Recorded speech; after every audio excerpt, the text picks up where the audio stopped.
Welcome to the Spiritual Healing Cloud podcast.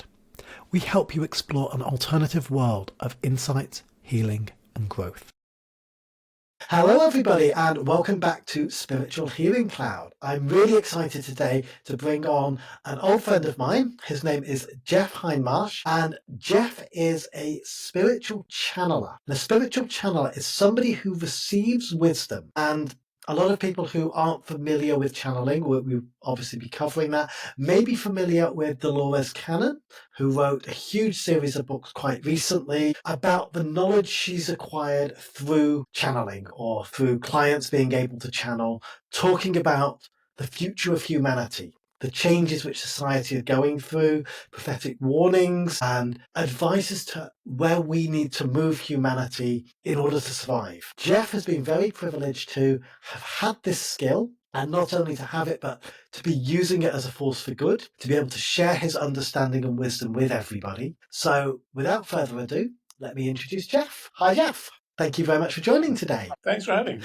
Nice to get one way you can talk to the people. I know already that we have got so many things to talk about today. So my personal focus is on introducing channeling from a perspective of how do you explain it to somebody who's got no idea what it is and perhaps might be quite cynical about channeling.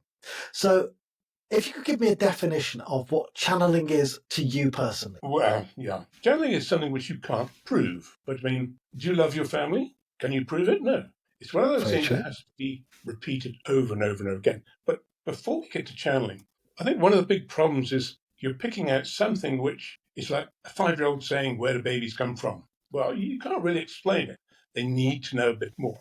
What I'd like to do before we start this is explain the bigger picture. Once you see the bigger picture, then you can see how small we are and how we can fit into this enormous understanding. I think that's absolutely fantastic. I was relating to you before, Geoff, that one of the biggest gifts I had from my awakening experience from various ayahuasca retreats is this benefit of perspective, to see humanity and human life outside of that small, narrow-minded, egocentric view, because a lot of the things which, as humans, we consider absolutely unmanageable, chaotic, crazy, really fade into significance after a while with the benefit of perspective. So I'll pass the mic back to you and I'll let you explain. Yeah, you're quite right. Well, let's just start with the planet that we're on at the moment. If you've got nature, first of all, which is a basic for humanity. And in nature, you've got about 1 million different bugs, and you've got 100,000 different insects and flocks of birds and animals and so on. And then you've got humans, and then you've got all the different emotions of humans. You've got the different shapes and sizes and so on and so on. It's hundreds of thousands of different possibility and variants. But that's just our planet. If you look up in the sky, you see what you know as the Milky Way. Now, the speed of light is, well, it will go around the Earth 7 times in 1 second.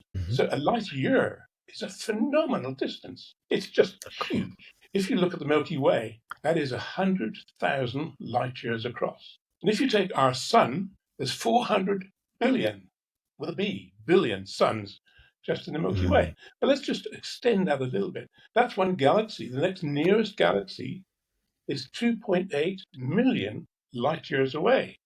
And that's one of 2 trillion galaxies. Now, the figure is too big for the human mind to comprehend. Yeah. The easiest way is, let's say you go down to the beach, you put your feet in the water, and you put 1 drop of water on your fingertip. That's the Earth. Every other drop of water in the ocean are other planets that are up there. So it begs the question, is everybody on these different planets working on 2 legs, or do they have 4 legs or 6 legs? You get different atmospheres, different chemicals, different suns, different times, dates. Everything is so varied.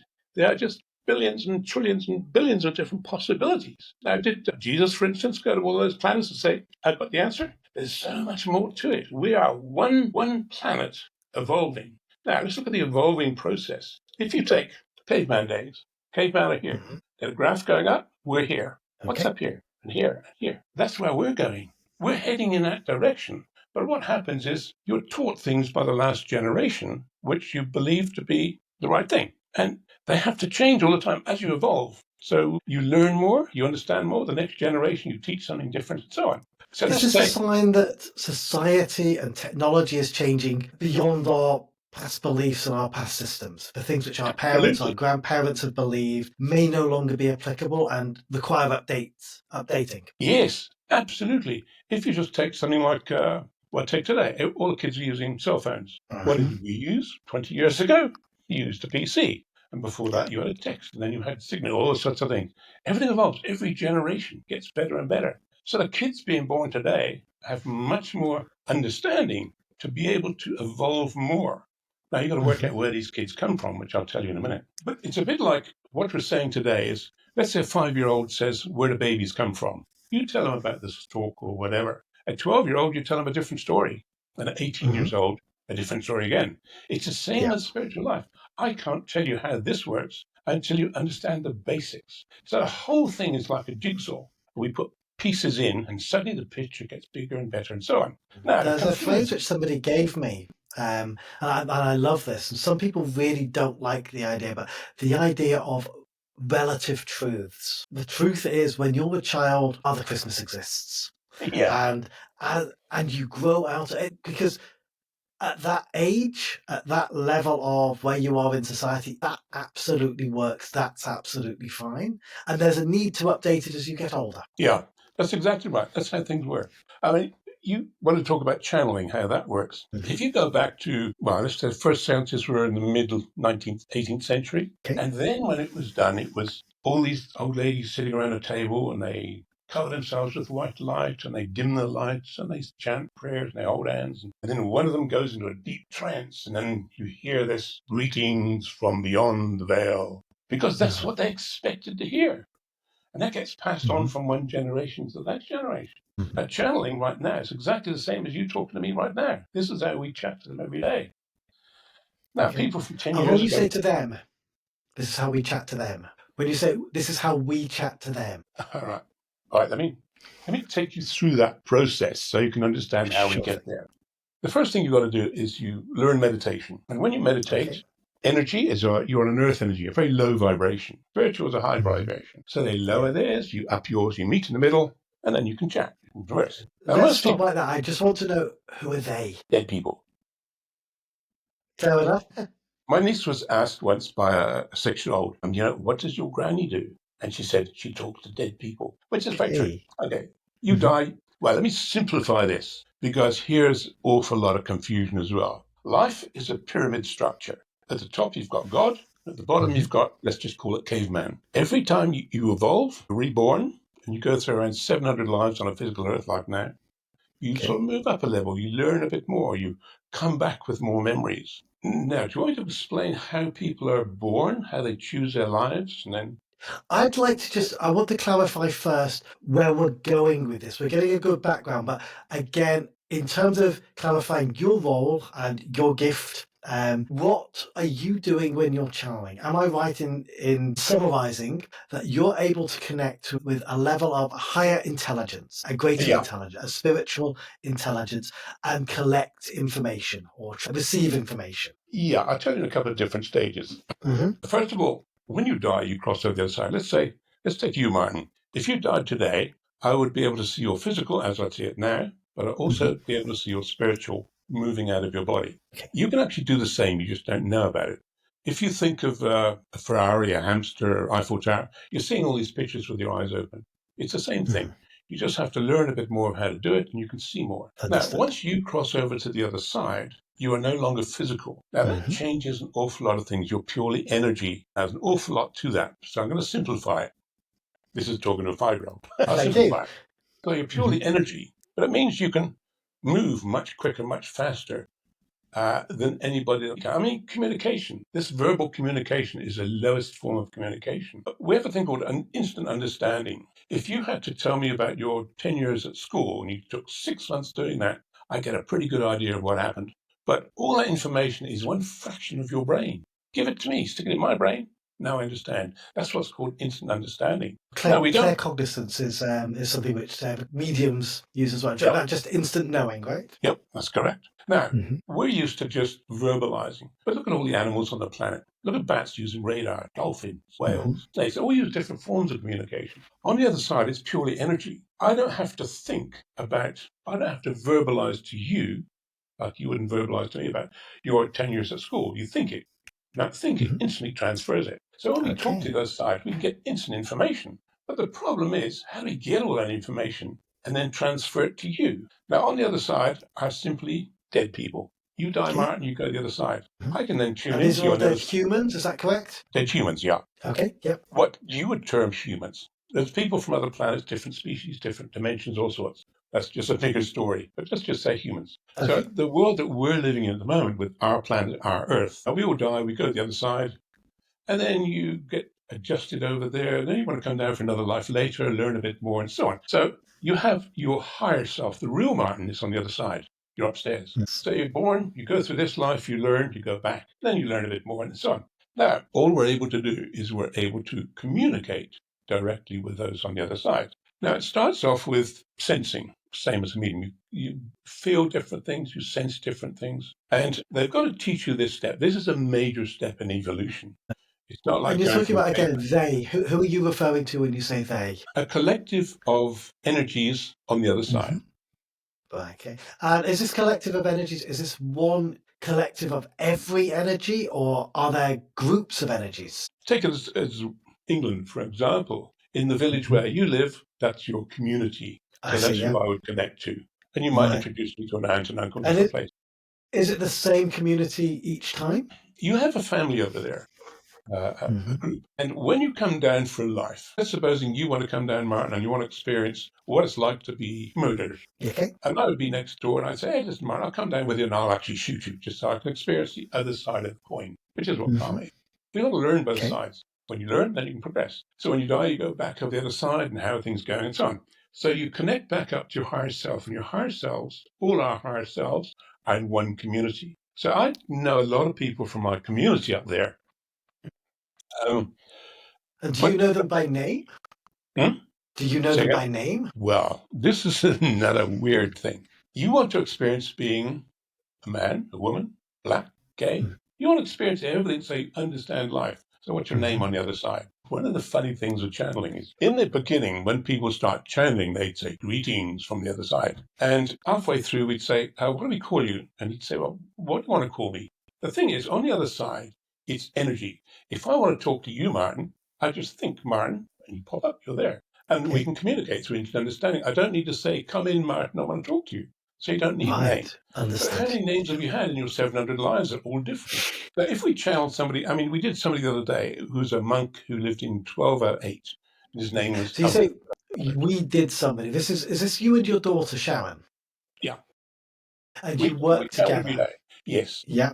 Okay. Could you just again, just to paint a picture, what does this entail? Does this entail going somewhere in private, sitting meditating? Is somebody recording? Is it an interview? How does it actually play out? Well, you have to understand a few different levels here. What we do is we've advanced quite a lot. I'm not sort of trying to brag here, trying to give you a clear picture. It's like you in meditation. In the beginning, you go into meditation, you've got to do this, that, and the other, and say prayers and cover yourself in the white light, and eventually you get there. We go into meditation just like that. We can tune in straight away. And maybe he said, what do I look like? And you look like a jelly bean. So, okay, call me that. And everybody has guides. Now, our guide, they change all the time. This is you with your eyes open. So this is kind of a mental picture which you've created, which looks like a jelly bean, right? It's not a physical vision which you can see in front of you. No, correct, yeah. It's mental. Okay, yeah. Same as you think of the Eiffel Tower now. You've got a picture. Same Yes, yeah, gotcha. So, I mean, that was in the days when we used to do it with eyes closed. It's only the last few months I've been doing it with eyes open. Okay. Normally we go out there and I tune in and I say, okay, that's so-and-so's here. Well, what they do is they show you a picture to start with to get you going on the right track. Because what they don't want you to do is they don't want to give you everything which is absolutely concrete straight away. And the reason for that is very simple. If they did that, it means every time we tuned in, we'd expect to get 100% correct answers. So they lead you in the right direction so you can feel your way, and eventually you get to see the right things. And they say, yeah, you got it. And so we chat. Now, our normal guide, his name is No Name. That's what we call him. Because in the beginning, they used to come and they'd say greetings, and they chat away. And when they go, they say thank you and goodbye and so on. But as you progress, you don't need all of that. when I talk to you, I don't have to say, dear Martin, etc. So they come along and they know it's us. We know it's them. So they don't have to say, hello, Geoff, hello, Sharon. They just start talking. And when they go, they just go. We don't need it anymore. So we actually taught them to say, you're supposed to say good night. That's etiquette. So now whenever any visitor comes along, they see it's like a notice when they visit us. When you go, say good night. So they all say thank you and good night. Cheers. See you next time. Again, So that's very much a societal construct, isn't it? Yeah. And it's funny that when we take it so much for granted that only when we're not given that we notice it as such. Yes, very true. But it's kind of interesting that, it isn't a rule. It's just a universal construct. It's something we've made up as part of our conversation process. So, that's curious that different ways ways. Naturally to energies. And one of the biggest things is they've got a tremendous sense of humour. Okay. We do quite a lot of heavy stuff, rescues and so on. And I'll ask you specifically what you mean by that in a bit. Carry on about the sense of humour. Okay. So let's suppose we have a very heavy evening learning whatever it might be. And at the end of it, you come out and you take a couple of breaths, have a drink, and so on. You get your breath back. And we did this one night, and I forget what we were doing, some major disaster anyway. At the end of it, we come out and I was talking to Sharon and No Name was talking through me and we were saying, God, this is a heavy night. So No Name says, that's nothing. You want to see what we have to go through? And they show me a field full of dead animals that have been run over. Limbs, eggs, heads, etc. And he said, we got to piece all these together again. I thought for a minute, I thought, no, you didn't. He goes, it's a humour because they're relating to human level. Now, I did one big thing which sort of put this in perspective. On the other side, what we do in a day, they can do in 10 seconds because speed is so much faster. Because it's all thought is creation. You can create anything. I will definitely like to come back to this, but again, I'm just trying to set the picture of what does it involve in your channeling process. And you said, you're watching TV, you felt called, you sat outside, eyes open, and this was last Friday, yeah? And you're doing this with Sharon. What's her role in this? Okay, Sharon's going to take over from me. I'm basically a teacher. I've been teaching putting this together for 40 years. We've got over 2,000 channelings now. We're still working through another 300 or 400. But I'm going to pop over in the next year or two, and Sharon will take over. When you talk about transcribing these, you've done them already, but you haven't published them. Is that right? Correct, yeah.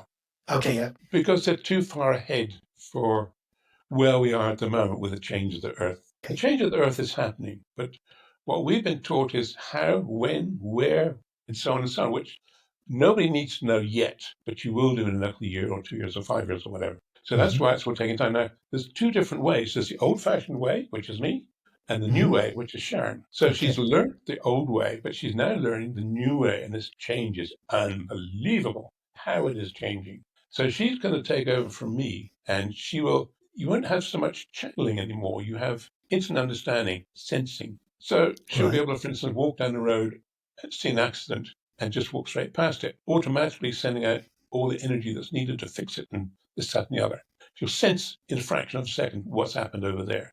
That's the next step. Now, that sounds way too much to believe. And I know you can't believe it yet, but you will do. We're planting the seeds. You will do farther down the road when you learn more. Okay, so getting back to at the moment, your level as such, or whilst you're expecting Sharon to kind of transcend your level, your level is at that stage of being at home, recognises that there's a call for you, and you go out and you receive it. Is that right? Yeah. Well, we get called to do rescues, or if they want to teach us something special or whatever. But most nights we will go out after dinner, make coffee, we'll go and sit on the couch outside and say, let's see what they want to chat about today. Okay. And we might get somebody coming through to give us a lesson. It might be a rescue. It might be a visit and so on. And this is an immediate knowing or a dialogue? Like, are you hearing the words coming through, or does it change? No. Let me tell you how they work. Okay, let's start with the simple version. Okay, let me give an example. We did one the other day. We're learning about energies being created. And I don't know if you know about Anzio Beach. In the Second World War, a whole lot of American soldiers were pinned down on Anzio Beach, and 70% got slaughtered.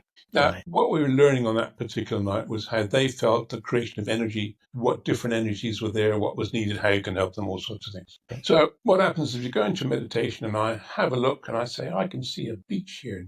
I can see the soldiers, and this is Anzio. This is in Italy, okay. And these are soldiers that were pinned down on the beach. And then I hear myself saying, yeah, we were stuck there for 4 days. All our comrades were killed, and it was unbelievable. And we did this, that, and the other. Then I realized they're talking through me. I listened to them talking through me. Now, at that stage, I get the overall picture of everything that happened to him. It's too much for him to channel it all through me. So what he does is he uses my vocabulary, my knowledge, to word it direct to Sharon to explain to her. Now, at the same time, you're verbalizing this, right? Verbalizing it, yeah. Yeah, and is Sharon recording this or writing it down? And no, we just these days we haven't recorded anything for a good 9 months because it's too far ahead. The Anzio one we did, funny enough. If we do a recording, what happens is we just record it, and then Sharon types it out. Or these days, you've got different software that can do it, which can save us a lot of time. And then we just put it on the site. And the whole idea of the site is people can go there, find what they want. They'll look for things which they're guided to, put it that way. Yeah. And you're talking about, this is your new website, Change of the Earth, which we'll come back to a bit later. Is that right? No, Spiritual Dictionary.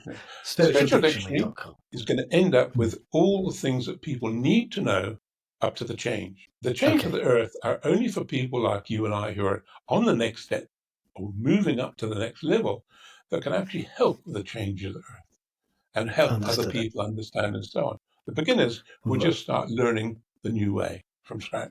Okay, so moving back to the actual channeling experience, and you're verbalizing this out loud that Sharon's able to hear it. She has taken notes in the past, but you're generally not doing that for the more futuristic things at the moment. Yeah, we'll get back to recording at a later stage, but we've got more than enough material at the moment. What they're teaching us now is how the change will work and how Sharon will be helping with the change in the future. Okay. So it's a matter Let's take a quick pause. Okay. So there's a few things here which I'd like to clarify before we move on to the change. So first of all, you mentioned about being called to do rescues. Could you explain what that means, please? A rescue is, let's say you were mugged and you were beaten to death. A couple of guys with clubs beat you to death and you die. Hands over your head like this, crouched in the corner. You're clearly talking from a South Africa perspective here, aren't you? Yeah, okay. And then what happens is you can't raise your vibrations. You're afraid to do anything. And what happens at that stage? The person who has passed, the person who's been beaten with a club, can't raise their vibration. Is that right? They can't raise their vibration to cross over to the other side. Or they might be buried in an avalanche, for example. They might drown at sea. And what happens Why can't they raise their vibration? Well, because they're stuck in an earthly environment.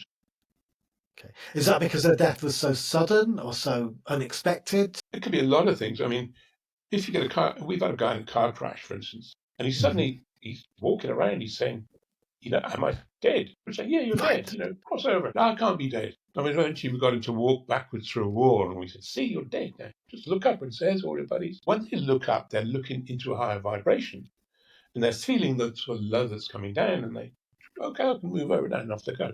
So we rescue a lot of people who are, for instance, buried in rubble, can't believe they're dead, people who don't believe in life after death, priests, whoever.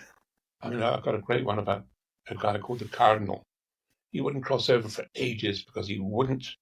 His words were, how can I reject my faith or something? Oh, so that's what rescues are. And it can be. But we did one recently. There was a guy in Norway got caught in a landslide. A couple of people drowned in floods here in KZN. And they just don't know what to do. They panic and they can't raise their vibrations. They can't look. Somebody was kicked by a horse. Palestine, we've done a lot of lately. And so this just releases them, lets them cross over. And then they can sort of carry on with their lives. And why do you, as Geoff the human, need to get involved with this? Is this not something that the other side could manage themselves? No. You have total free will on Earth. And that is very important. Because it's very easy for them to say, look, here's all the answers to your university questions. No need to learn. You've got to learn. That's the whole thing. So they're available. Now, with a rescue, what I would do is I'd go into the person, and I'd be the person buried under all the rubble. And I'd be crying and screaming or whatever and shouting. And Sharon would say, well, calm down. This is what you've got to do. And look towards the light. And your friends are here and calm me down. And eventually I'd look up and I'd cross over and experience that whole thing. And that's a rescue. Right. And Some does of them can that be very, consume you? Does that consume you as Geoff in the sense that you feel all this immediate panic and you need Sharon, your daughter, to be there talking you through it? yeah, she's got to help me out of it because I've Wow, become that yeah. person. And there's no ways I can get out unless she helps me out. So she Okay. can calm me Yeah. down, get me to look up, see my friends, make contact, go towards the light, all that sort of thing. Right. But what So I when you're experienced, channeling, you're becoming that person who has passed over or is yeah, trying to pass over as such. Do you become a trans medium where your facial gestures, your form physically changes or not? Is that something which Sharon's noticed in you? no, you don't. You don't need that. No, that's fine. Okay, so that's a rescue. And then there's other times when they're calling you to teach you things. Is that right? That's a common thing, yeah. Mm-hmm. We learn new things all the time. We'll go on and say, right, what do you want to tell us today? Okay, let's explain this, that, and the other. And you get to learn how different things work. Because it's Okay. like I was saying in the beginning, where the babies come from. I know all Yes. about a 5-year-old now. Now you know the next level and the next level. I mean, they were Okay. teaching us the other day about how you create different planets, how you travel from one end of the universe to the other. Wow. Okay. I mean, Now, you think the what's the fastest, value of what's the value of that to Jeff and to fellow humans? well, you understand the bigger picture. Yeah, Hmm. what you're trying to understand is moving from 3D to 5D. Okay. Okay, 5D is the other side. But then you go to Hmm. the mental level, which is 6D. I'll give you a simple example of 6D. A friend of mine Okay. died, crossed over, he was a painter. Now in 5D, thought is creation, you can paint the Mona Lisa quite easy. Okay. Play golf, everyone is hole one, easy. Get to 6D. Now I went to visit him in 6D and I saw him painting in the fields. I said, what are you doing, Gerald? You can paint, you can create whatever you want. He says, not this, I'm painting with emotion. Not pictures, not colors. I'm painting with emotion. Okay, Okay. that's something totally different you haven't thought of. You can Mm, talk to 20 yes. different people at once. You can see how planets are created, intergalactic travel. We get visitors. Now I'm just bragging now. We get visitors from other planets come along and we say, well, how you developed? Let's have a look at your culture, your civilization. And they tell us all the different things that they've tried, what works, what doesn't work, etc. Now, there's got to be somebody in charge of all these communities. There's got to be Right. somewhere between them and God, for example. That's the So next where do level we up. stand as humans? So you were talking about before, you were plotting that timeline of the caveman going to Yeah. the modern man now. Where do we stand on a universal level? Have we developed, is there a percentage of the way forward? Are we right on the bottom rung, or should we be encouraged by how far we've come? Well, what you're doing, Martin, is you're learning a specific level, and it Hmm. can be level 10, whatever it is. On the other side, you might be a level 20, but you wanted to learn this because you hadn't done it before. It's Got you. like going back to university and finding out how to do whatever, something different. So there's all Uh, these different levels, but what everybody sees is what we know on Earth. Now, just to give you an idea of the visitors we've had from different cultures, different civilizations, one was developed without any emotion. So what happens with no emotion? One was without love. One just collects data, collects information, like a giant AI, all working together. And there's okay. all these different types of planets, different Hmm. civilizations, and how they can communicate and what they do and what they're looking for. And, there's just, And am I right that at the moment, whilst there's no earthly value to this knowledge, this is knowledge which is kind of a prophecy as to where society may get to in the future, or something which we may experience when we pass over? okay, when you pass over, you'll probably go to levels 5D to start with. Then when you've had enough of physical lives, you go to 6D, and then you go to 7D, and you link up with others, you go to 8D, you carry on going from there. You don't need to know all that now. The only thing that's important now is where you are now. I'm telling you Understood, yeah. this so that you can see the bigger picture, because you'll be teaching in the future, Mhm. and you'll be teaching far more than you realize. Somebody's got Understood. to teach you. Somebody's got to plant seeds. Now, imagine upstairs, I'll just give you a bit of a different picture. Upstairs, we have what's called, we'll call them the gardeners of the earth. They look after the whole works. Now, one person can look at London and understand everything from A to Z about London. From the day it started up to the day, every single person, Mhm. all their emotions, trends, whatever. So it's very simple for them to say, I know where London's going, point them in the right direction. And they can Okay. try different things, all sorts. So all of that is going on. All we have to worry about is what's here now. And if they were looking at Earth now, they're going to say, oh, Earth is pretty fucked up. Gotcha, We're yeah. not. 80% of the countries have civil unrest. Corruption is rife. Everybody's worried Hmm. about money. Bullshit. It's unbelievable. AI. Don't you think you're letting AI onto your website? They understand everything about your website. They can understand everybody's website around the world. Who can control all that information? That's something else you've got to learn. So this is just another lesson. So we've got a lot of lessons to go through, but when you're able to see... We're talking about lessons, but a lot of your work is very much involved with the change of the earth. The way am I right that society, culture, our spiritual development is changing? Yeah, 100%. I don't want to make an assumption. This doesn't necessarily mean changing for the better. Is that yes, right? It is. It's always for the better. That's good. Now, is this something which is inevitable? You're getting a preview into where society, where humankind is moving towards. Are we getting warnings? Are we being told we need to stop global warming? We need to make peace with our neighbours? Or is it just going to sort itself out? But you've got to learn. And it's no good deciding what to do until you understand what's created that problem in the first place. I mean, how do you get rid of negativity in the world? If you don't know, how can you get rid of it? You've got to experience it to be able to make the right decisions. So we understand how the whole process works. And our job is to teach new generation. And so we won't be well-known, famous or whatever, but I'll plant seeds in you, even today, for example, that you may be used for the next 50 years. And you'll start developing, going in that direction, learning all sorts and contacting other people.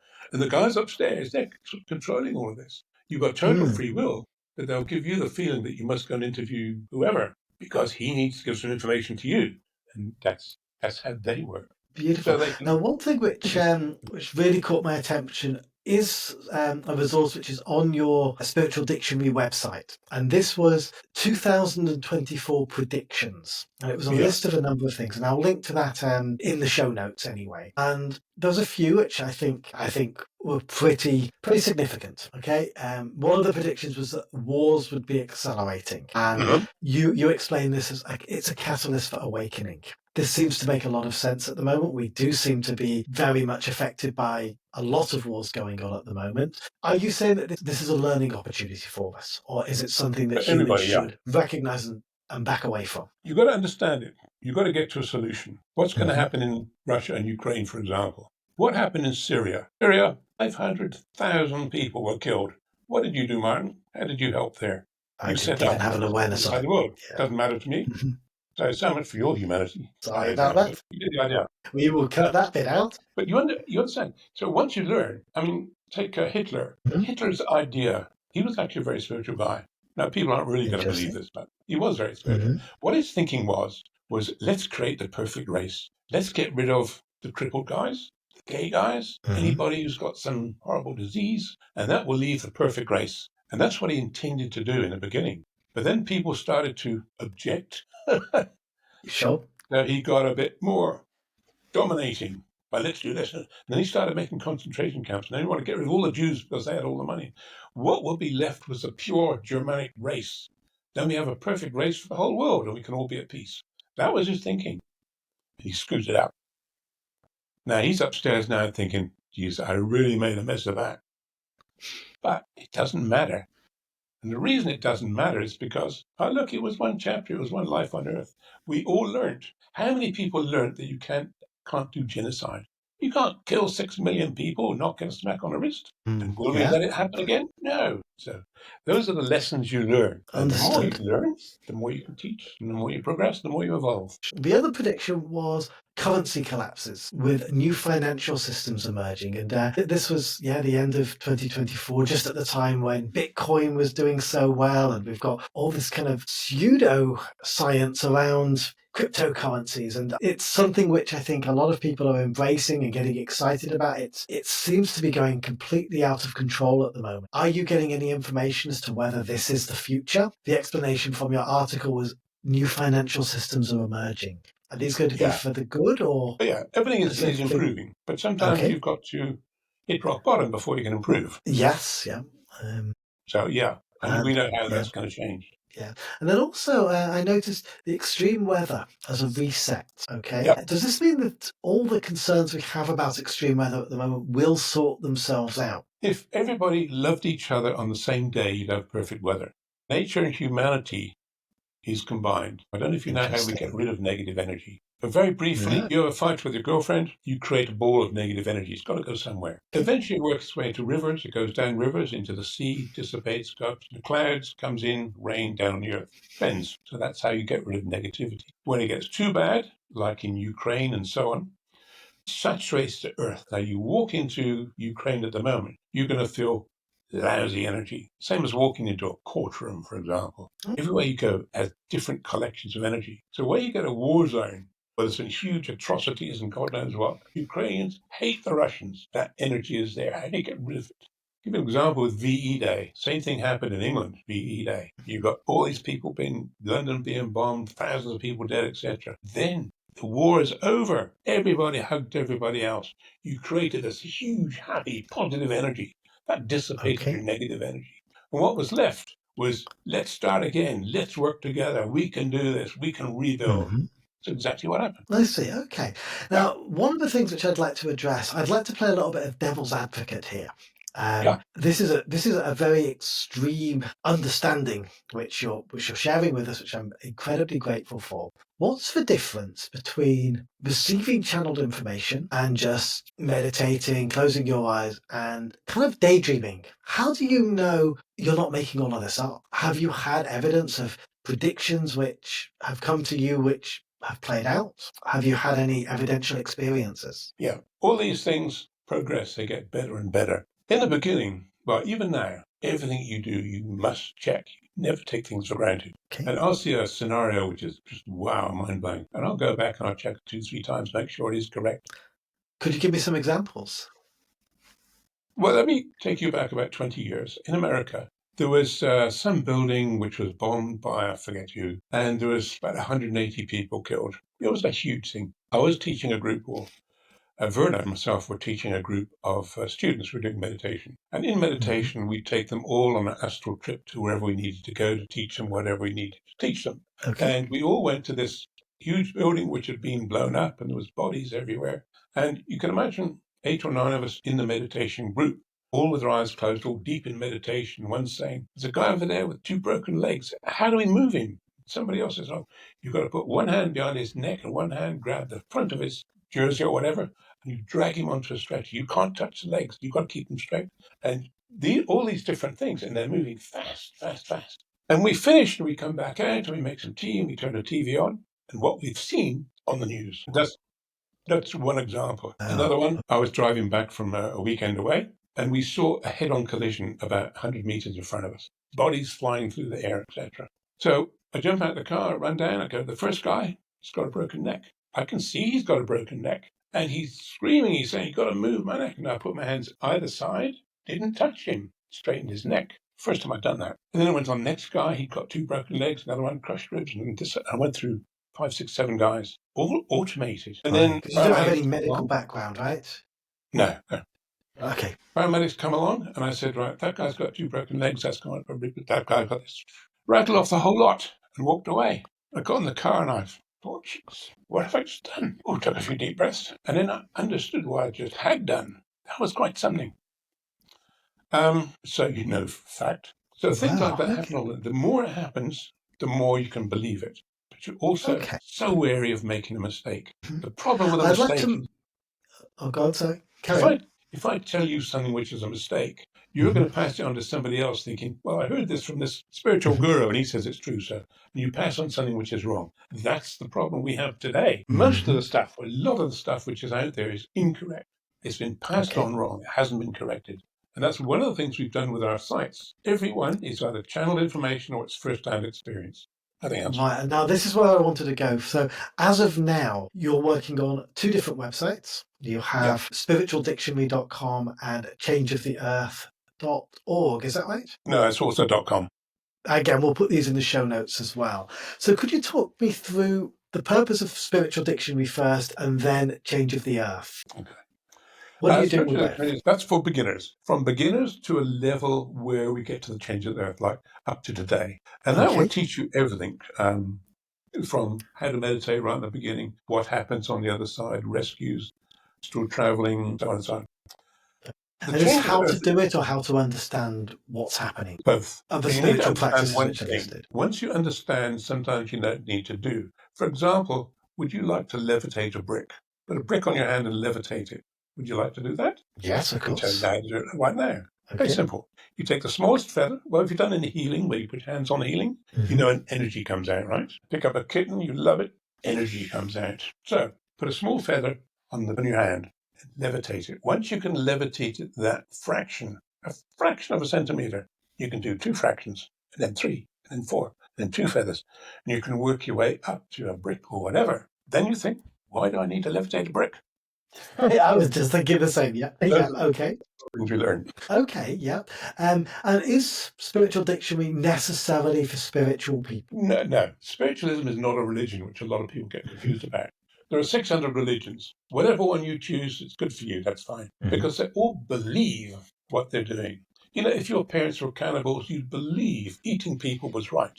So you can't judge people by saying you're wrong because you believe something else. Are Muslims wrong because they don't believe what we do? When you go to heaven and cross over the other side, are they all Christians up there?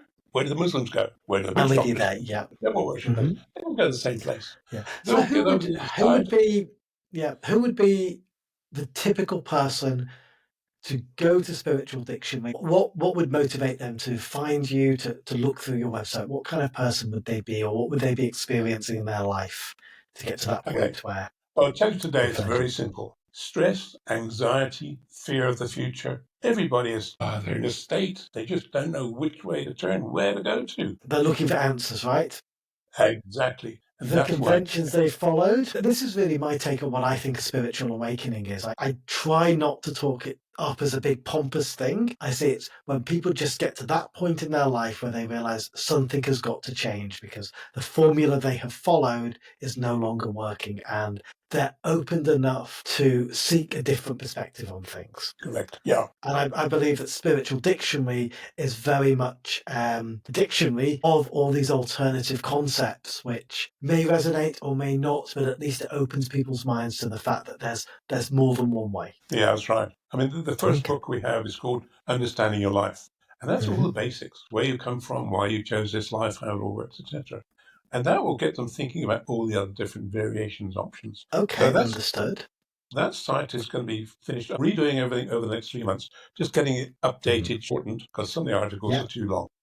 You don't want to know. This contains a lot of channeled information as well. And this channeled information, again, it's not prophetic about where we're going in the distant future. It's basically to take people up to today. Is that right? Yes. It's an understanding of where we are and how things came about. Okay. And people don't need to go into what I saw in meditation. They want the answer and what the end result was. So the spiritual dictionary is a dictionary of understanding spiritual life. But then, and that's never going to change. We're not going to add anything more to it. It's done. The change of the earth, which will open up again in 3 months' time. And this is your new website? Yeah. That is about the change. So what you want to know about the change is, for instance, what's going to happen to religions? What will happen to a Chinese religion or the Catholic religion or the Protestants or whatever? How they will adapt, change, what the Muslims will do, how nature changes in each country, how energies change in each country, how finances change, and so on.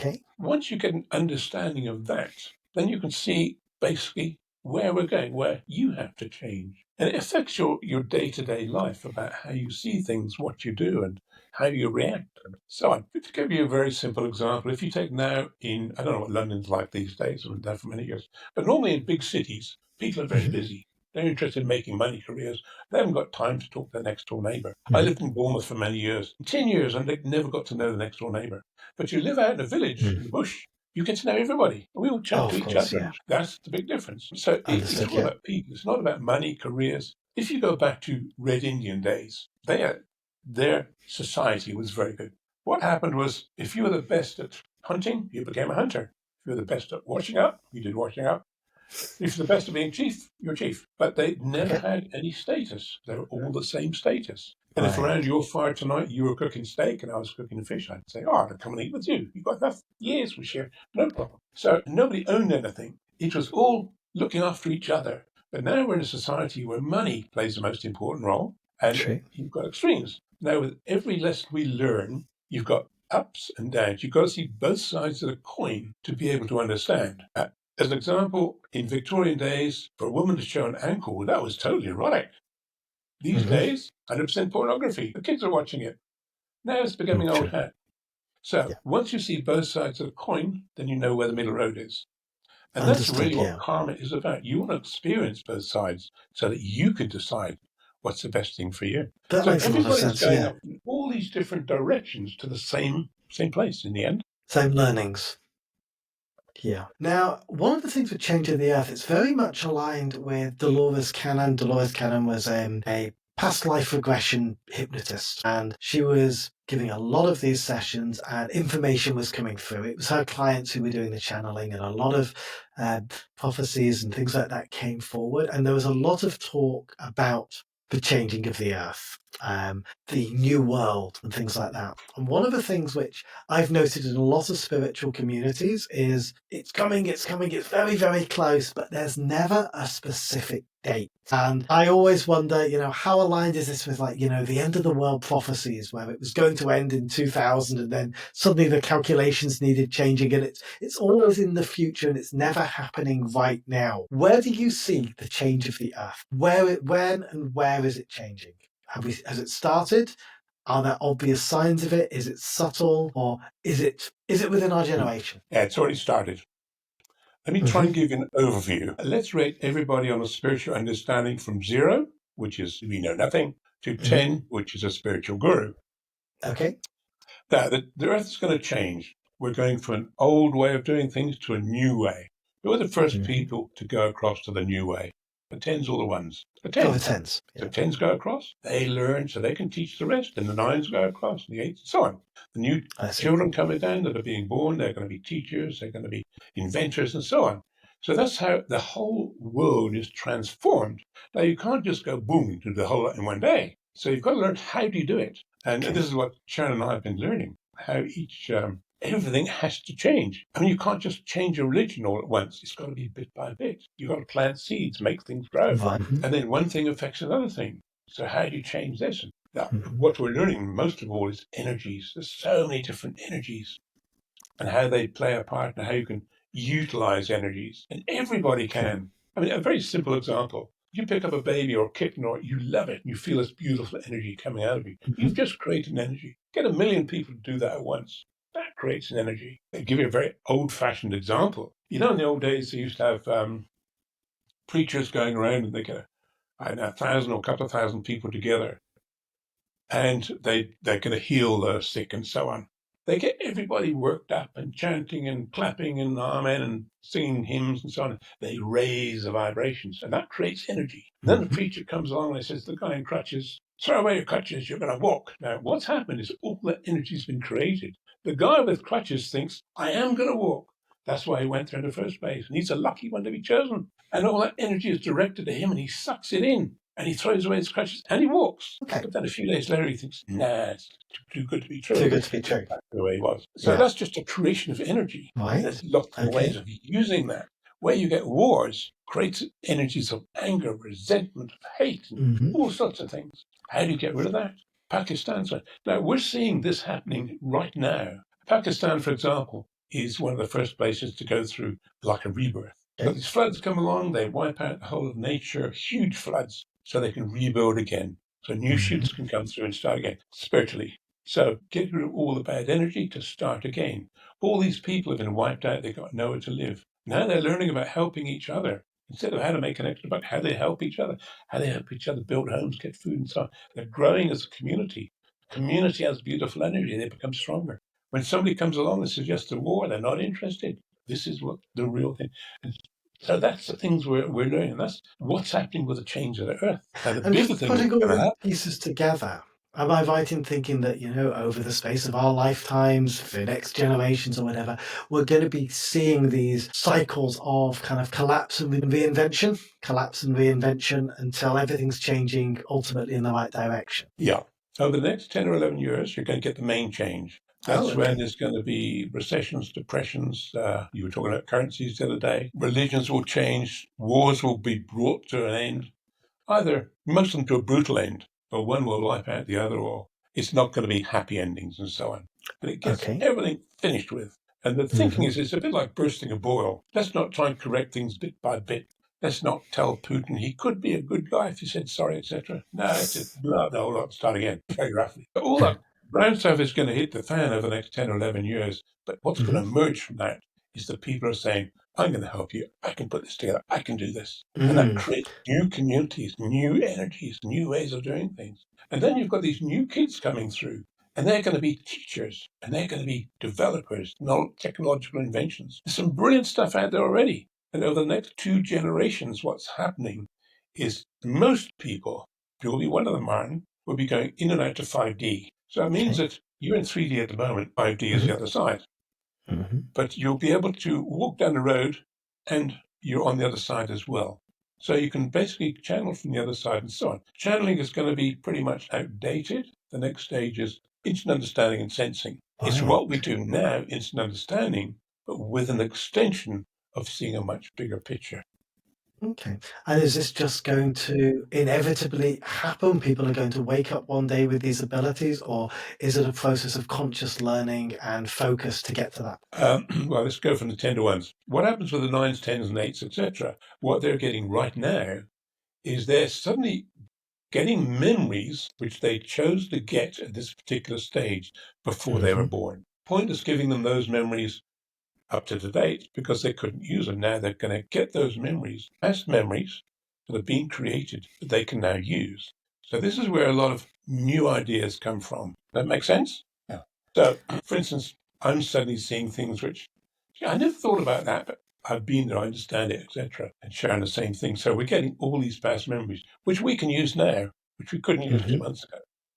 So that's how it's developing.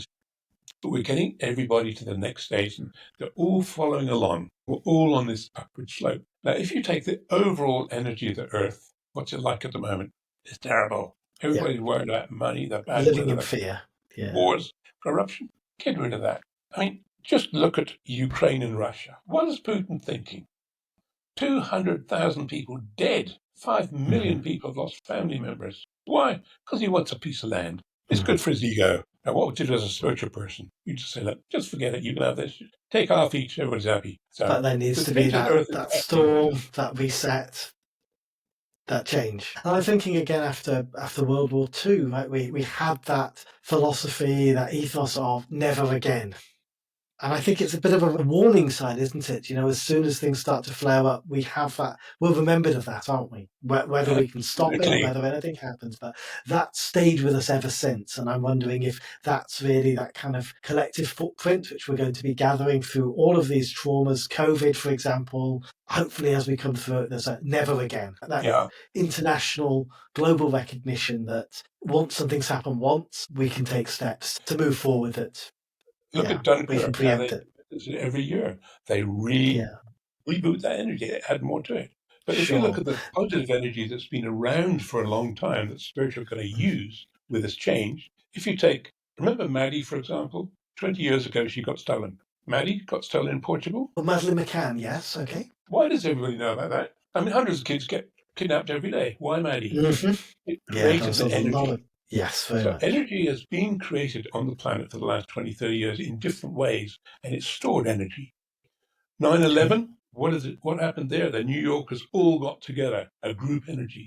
Remember how they looked after all the firemen and they brought drinks out and snacks and so on? It brought people together. If you take positive energy now, it's things like Britain's Got Talent, America's Got Talent, where a couple of million people all get in and they see these beautiful things happening, creates happy energy. So all these energies are being created, which will be used for the change, used by communities, by people who think the right way, and so on. Sure. Well, I'd like to give you this platform right now, Geoff. Sorry?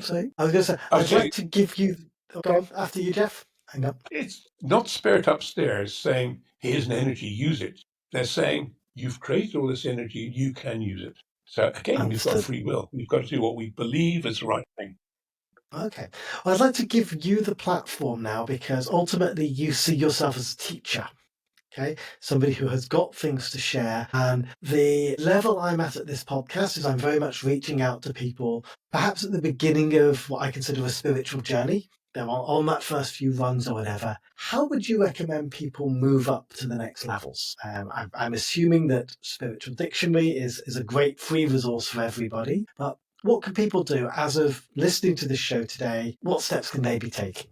People are going to learn in a variety of different ways. If you take, let's just try and simplify this thing. Let's say 50 years ago, everybody is upstairs and they're all choosing to come down and have a life on Earth. But there's got to be balance. The ideal balance is 90% good, 10% bad. So they're going to send down people who are born, who are going to be teachers of this, that, and the other. You need a whole selection. If you just take on Earth, somebody's got to be a plumber, a janitor, somebody's got to be a president. So you need this whole conglomeration of different people, and they're all going to move forward different ways. Somebody who's an absolute beginner may be happy to stay as a janitor. Another one might have ambitions to be a president. So they're all going to work different ways, create different ways forward. There's a couple of very simple things, two very simple rules, which if everybody followed, it would be a perfect world. And that is number one, live in truth. Truth to oneself. Live in truth of everything. If I say, okay, I'll give you a very bad example. I sneeze and I've got something hanging down here. Okay. Who's going to say, oh, fix that? They sort of look the other way, but your friend would. God, no, I would turn that into a viral clip immediately. So living in truth is great. Would you get divorces? Maybe. How about theft? Did you steal that? Yes. Okay. You wouldn't need police. You wouldn't need doctors exaggerating. You wouldn't need all sorts of bull. Live in truth. You wouldn't need all that mind reading as well, where people don't speak their truth and you're trying to understand why they're no longer speaking to you, why there's tension, all of that kind of stuff as well. Yeah. Okay. So that was the first thing. That's the first thing, live in truth. The second thing is live in the now. Don't worry about what's going to happen in the next generation, the future, your career. Live in the now. Everybody worries, stresses about the end of the month is coming. What's my career going to do? Where am I going to go for my holidays? Live for the day. Look at the sunshine, the birds, the animals, your next door neighbor. Have a barbecue. Enjoy the day. We work 8 hours a day so we can watch television 4 hours a day. That's not the way it should be. Now, let me give you this final example. Imagine you go out into the country, you find a nice field full of daisies and flowers and God knows what. You stick a deck chair next to a stream, the sun's shining, you've got a cold beer in one hand, and you've got your girlfriend next to you. You've just got your feet up, just enjoying the day. Is that better than working? Is that better than another 50 grand in the bank or whatever? You're enjoying the day. That's what makes the difference. Now, I'll tell you, one more thing we can add to that. Part of this change is what people are doing, or what Upstairs have organized, is that taking a lot of people back to rock bottom so that they can start again and see the difference. For instance, money is one of the biggest things. They're wiping out people right, left, and center. So there's no money left. So now you understand what it's like to be stony broke. And if you're down to one meal a day, when you get 2 meals a day, wow, that's something. And I certainly have gone through that. That's really and my human egoic perspective is, hey, that's not fair. But seeing the big picture, that's when it becomes manageable. That's when it's like, there's a reason for this. And I think that's the thing, isn't it? When somebody can step out of their egoic human self and see that bigger picture, we move away from this idea that, oh, this is fair, this isn't fair. It just is. It's a learning. It's an experience. We're not here to be happy, because the growth, the learning is in the discomfort and overcoming it. And the gratitude of moving away from it and having a contrast. I think that's incredibly important for everybody. And it's something everybody can do immediately. It doesn't cost anything. It doesn't take time. What are you doing? You're teaching people. You're thinking the right way. You're teaching people. That's what your podcasts are all about. That's what very much. About. You're going to carry on teaching people. You're going to develop. And what's beautiful as well is that I'm realizing this as well. I speak to so many people who are gaining the same learnings through completely independent means. Some people learn it through, unfortunately, the death of a child, or through a messy divorce, or domestic abuse, or in my case, wrongful imprisonment. All of these things. And we all emerge with the same lessons. And I call this the universal spiritual truth, because we're all learning it at a time that is right for us, all on our own independent journey. We're all beautifully learning the same things at the time that's right. And for what you're saying today, it seems that time is now. That is the time we're moving towards.